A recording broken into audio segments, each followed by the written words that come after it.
What's that sound? It's For Amusement Only, the EM and Bingo Pinball Podcast. Welcome back to For Amusement Only. This is Nick Baldridge.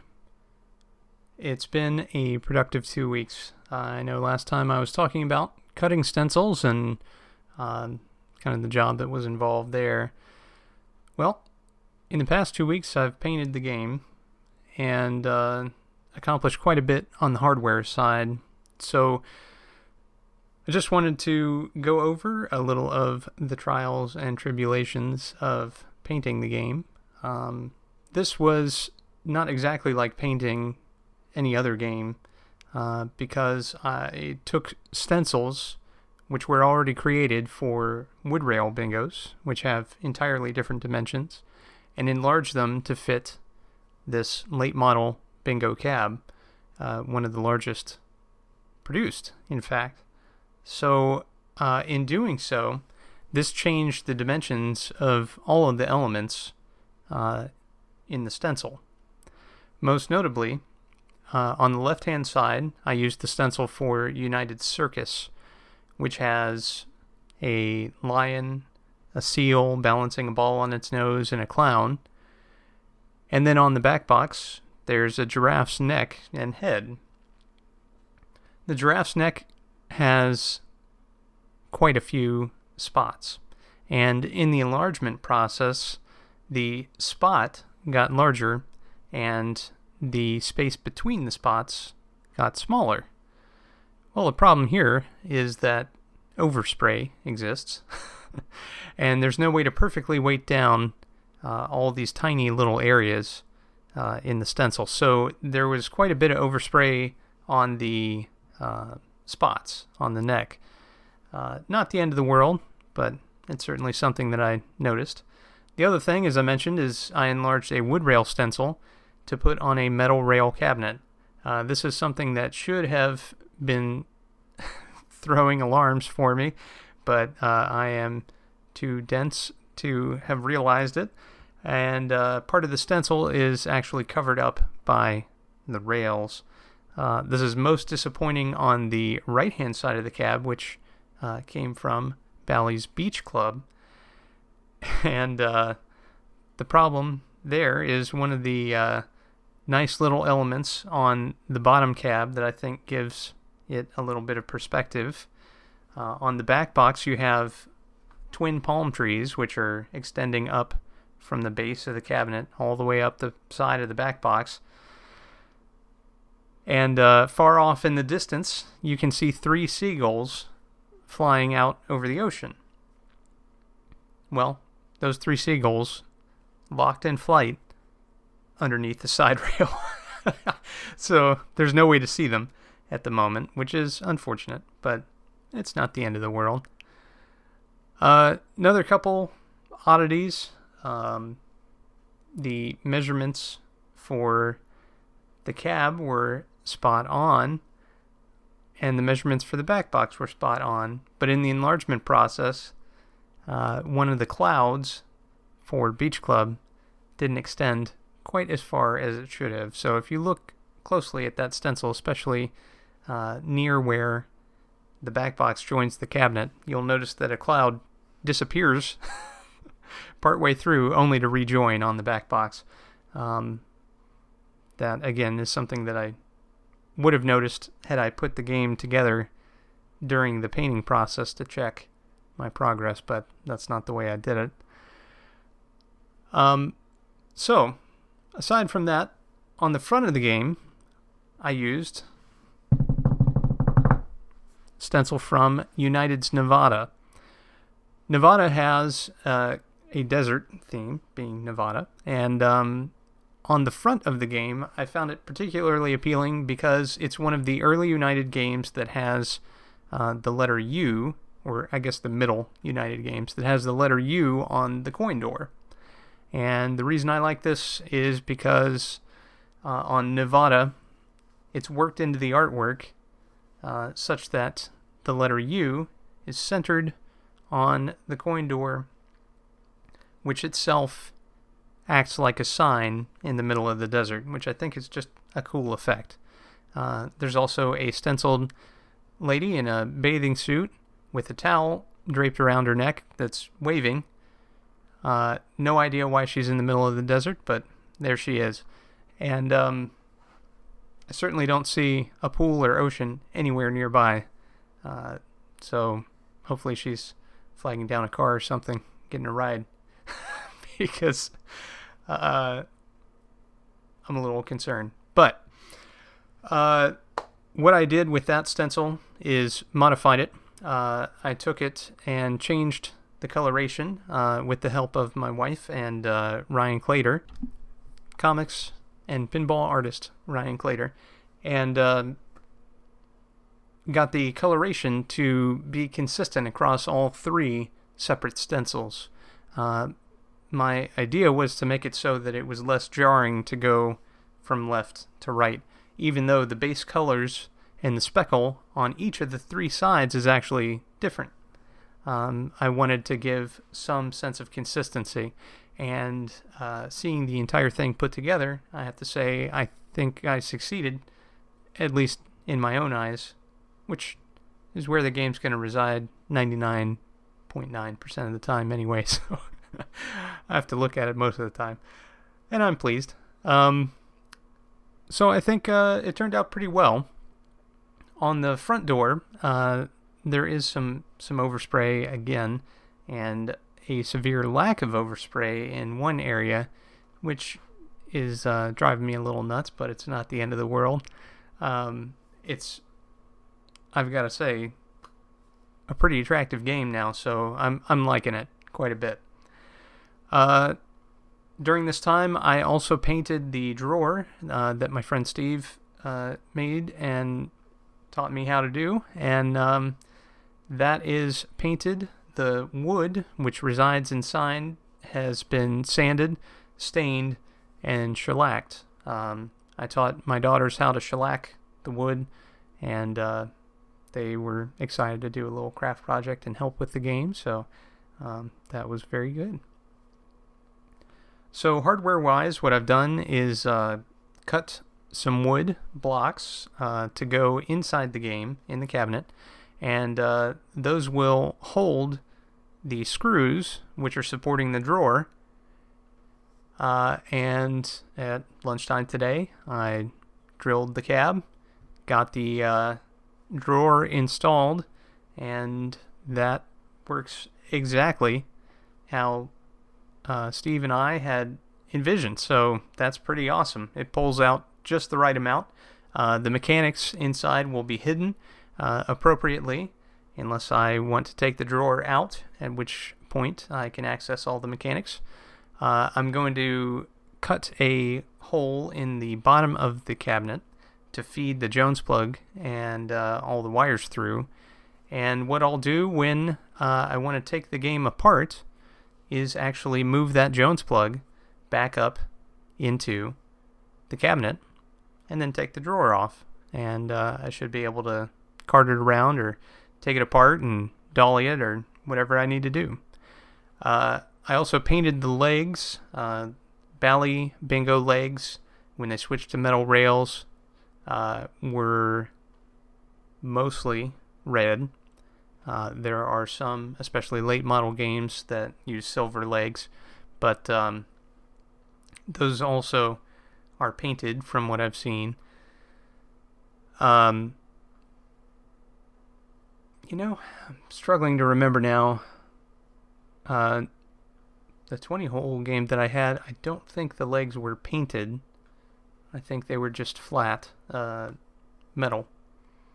So it could be that they went through 2 or 3 different revisions, but the most iconic period for Bally Bingos was probably the Magic Screen era. That's the one that most people remember fondly. That's the type of bingo that most people think of when they see a bingo, except for 6-card players and other varieties which were common in different locales. So the Magic Screen games, many of them, not all of them, but most of them had those red legs, and they're very attractive. I also redid the button surrounds and installed those. They look beautiful as well, gotta say. So it's very exciting, and I'm really resisting the urge just to slap the game back together and get to playing. I want to resolve some of these last hardware challenges so that I'm ready to take it to York again this year. So, as far as hardware challenges, I've already talked about the drawer a little bit and the wood that resides inside. Each of 2 sets of lock bar pieces will be inset into this drawer such that the player can push on them and get different effects from the game. Right now, all my games are programmed to use the complement of standard pick-a-play buttons and magic screen buttons, so the left, right, and R. This works, but I will say it's mighty confusing for games like Miss America or Sun Valley or any of the games where you can rotate every number on the back glass that used every button from A through F. So I have to play all kinds of tricks with the time tree in order to make it so that those buttons stop responding in the way that you expect, and instead start a new game or what have you. That will go away because I'll have the actual buttons in place for you to press, and you'll have to pull out this drawer in order to make your moves. Push it back in, shoot your next ball, pull it out, make a move again if you choose, push it back in, shoot your next ball. Now, when the drawer is pushed in, it's inset from the cabinet, so you can actually tuck a knee into the under the cab and give yourself some leverage there. That's something that Steve does, and was something he was very concerned about, was being able to have the room to do that. That is there. It'll work just fine. So, let's talk about buttons. I've got A through F. I've got even and all, which are the hold buttons for Palm Springs, Ice Frolics, and Surf Club. But I've also got D and R for the 76 cards, Double or Nothing. And then I've got a multi-purpose button. So this button, I haven't decided if I'm going to attempt to find a new old stock bikini or bounty button. These are small circular buttons, which are actually fairly long and are used to start your futurity game or to start the skill shot feature. But right now what I've got as kind of a placeholder is a Magic Lines knob from like a Big Time or a Gay Time Gaiety. And I've got a couple of those which were heavily used from a game. The arrows are almost worn off on a couple of the ones that I have. So I'm thinking of taking those and grinding them down, and grinding down the bottom of them to make them just a regular push button. There's probably a more elegant way to do that, and I'll think about the best way to do it, because I'm not sold on that idea yet. But it's an idea anyway. The other thing I could do is take a rough buttons around that I have and install that. Install a regular button like on Bounty for the white button, or Lido or Can. So I'm thinking about that, and we'll go from there. But the other thing that I need to do is take a piece of aluminum and grind it down or have it laser cut so that it will cover the space in the lock bar that's occupied by these buttons. But the other purpose that piece of aluminum serves is to actually hold those buttons in place. Meanwhile, there's a corresponding piece of metal that is underneath. Again, I have some aluminum stock that I'm going to use. The original is steel, I believe. But I figure aluminum's easier to cut, even if it's some kind of robot that's doing the cutting. But the piece underneath holds a retaining clip and also allows the button spring to have something to flex against. So there's a spring that's attached to the button shaft. These buttons are 2.5 or 3 inches long, and there's a large square or rectangular top that you actually interact with as the player. But underneath, there's a spring that allows the button to return back to its previous position. And underneath of that, there's that metal retaining piece, and then there's an E-clip or something similar, which holds the button in place. It keeps it from shooting back out of the lock bar at the player. So I need to have those cut. And I'm thinking about redoing the primary lock bar. I have some new old stock buttons, magic screen buttons, left, right, and R, which I'll install. I've got a coin entry plate, which I've already got installed on the lock bar that I have. But I'm thinking about putting on my instructions for how to return to the menu in that lock bar. And that would free up some space on the apron of the game to allow me to do something else, which might be pretty cool. But right now I don't have the space to do it. So I'll figure that out. But at the moment, I'm pretty excited because things are coming together pretty well. Now, I mentioned not wanting to throw it back together, and that's partially so I can get this drawer installed properly, as I mentioned. But the other problem that I have is my playfield and cabinet wiring. There were certain wires that I ran towards the end of my wiring frenzy, which were ill-conceived, not bundled with the rest of the wires, real hacky type stuff, and wires which are not the right length, all that kind of junk. And I need to go through and clean that up, which I am going to do. I'll go through and relace those bundles and push them back through the cab. I've already done that on the cabinet, but I need to do it for the playfield. And I believe I mentioned last episode that I broke the connector which powers one of the screens. So I've got some replacement connectors in, and I'll see if I can make that work. We'll have to see. I found out that the screens that I was using are out of stock, and it's questionable if they're still being produced. That's a bit of a problem, but I'll roll with it, whatever happens. And then cosmetically, the game will almost be complete, except that I would like to do something about the back glass.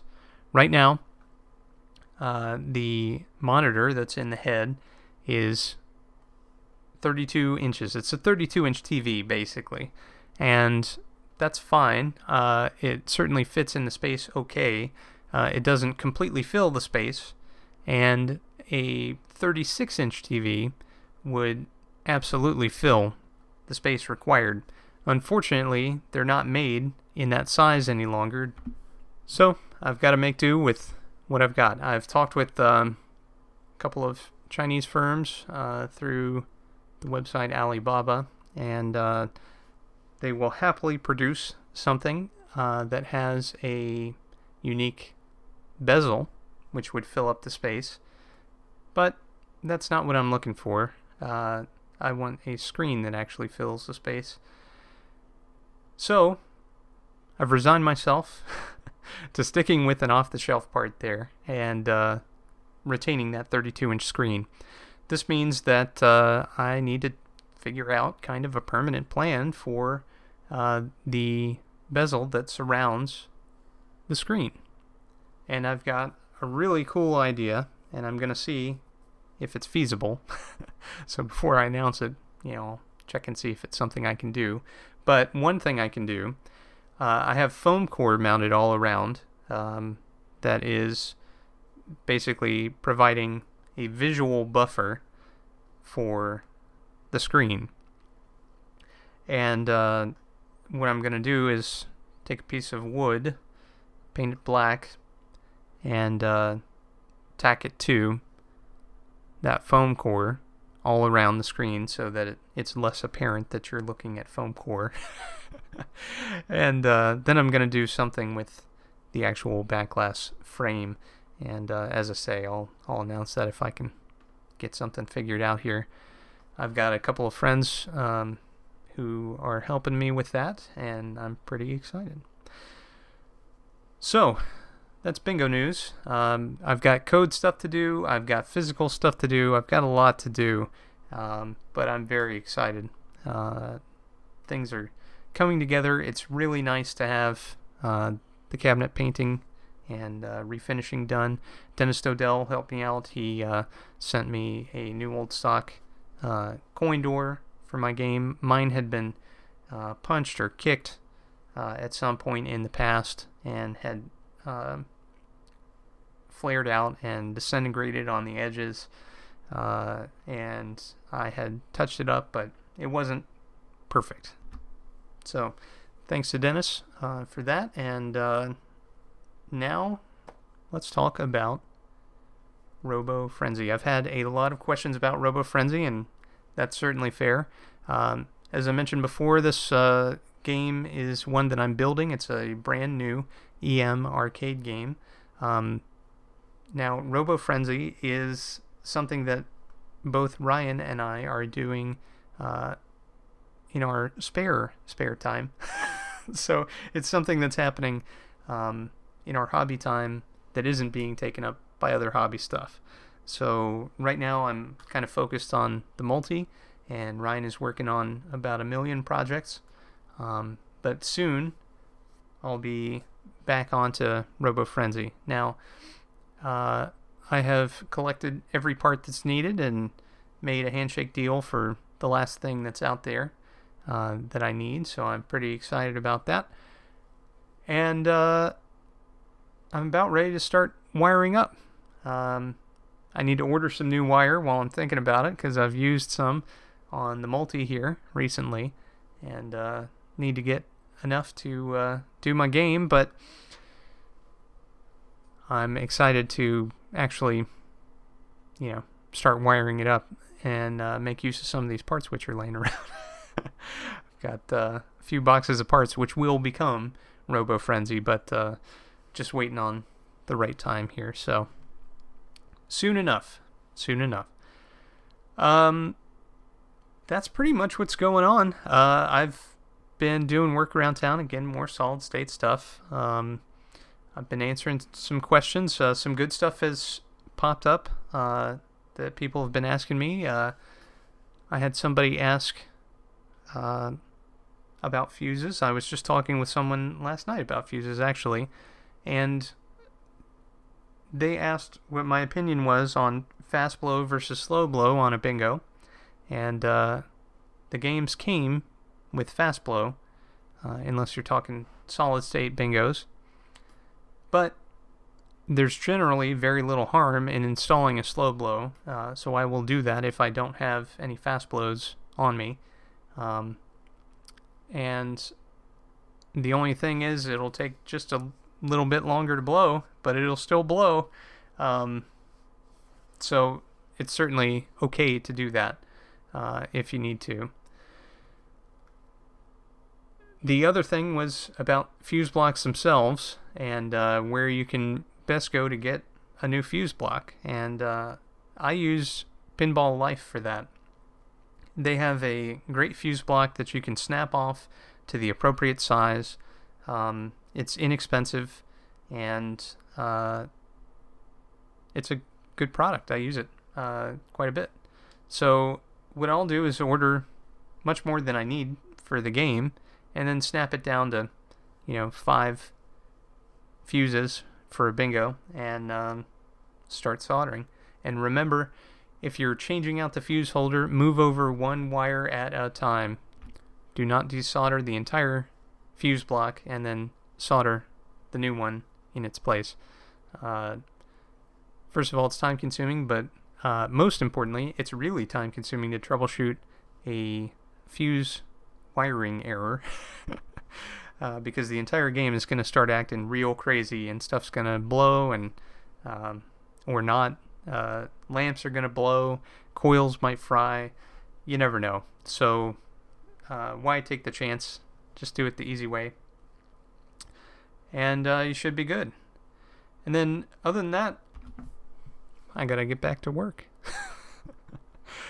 As I say, there's a lot to do. I'm really excited for this year's York show, to show off the multi and all the progress that's been made. There's still a lot left to do.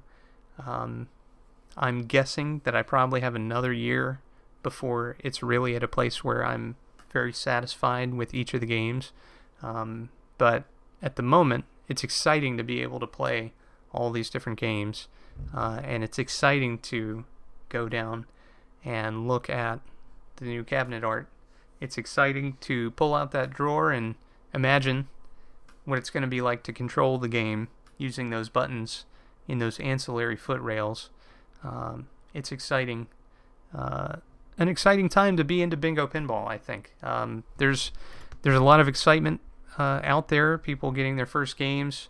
I'm talking to more people every day who are getting games or have games or are thinking about, making a move into bingos.